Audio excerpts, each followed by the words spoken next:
Hi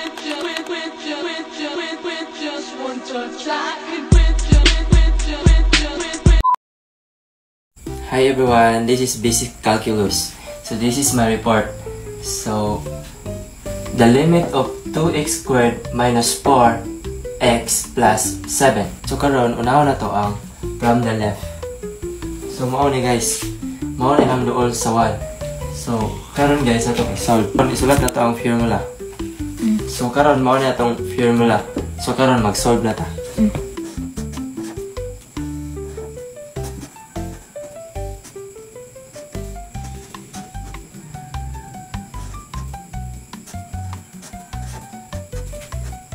So karon guys, atong isolve. X equals negative 1.1 equals f times negative 1.1 equals 2 times negative 1.1 squared minus 4 times negative 1.1 plus 7. So mao na ang answer. So isulat na nato sa baba. Karon atong isolve ang pagkaduha nga x.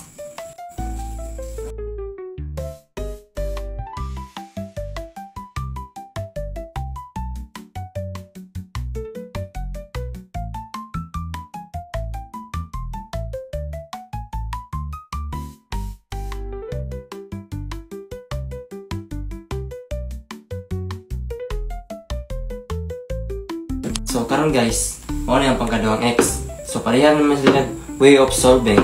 So ang answer ani is ang answer 13.0802. So adjustable naman kayo. Tas pareha sila ang sa pag-solve. Tas ang x ray is done. So ako na isulat largo dire.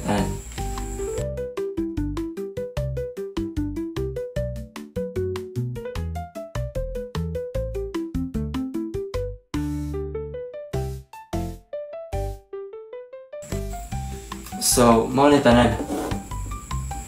So, karon isolve na nato ang from the right.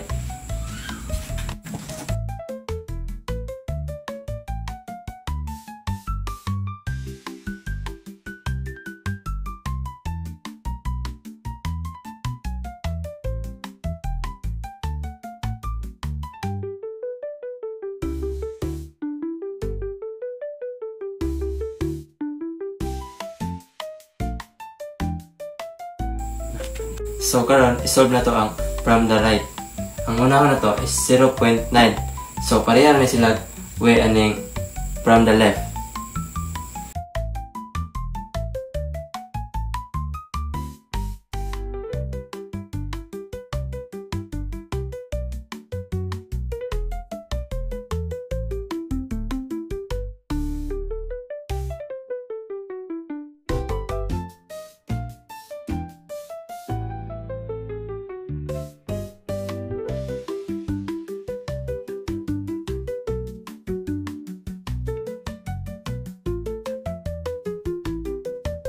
So, pareha naman sila way of solving. So, ang answer ani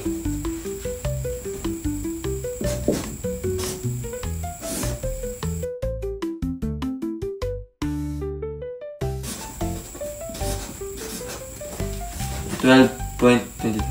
So, ibutan din nato diri .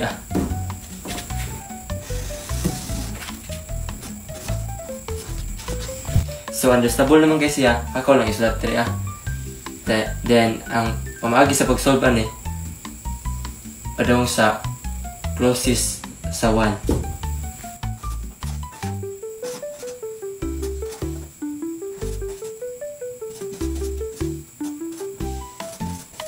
So, mao ni na-solve na nato tanan. So, mao ni ang iyang mga answer. Therefore, the limit of function as x approaches 1 is 30. So karon isolve na to, ang sakto bigay na to answer.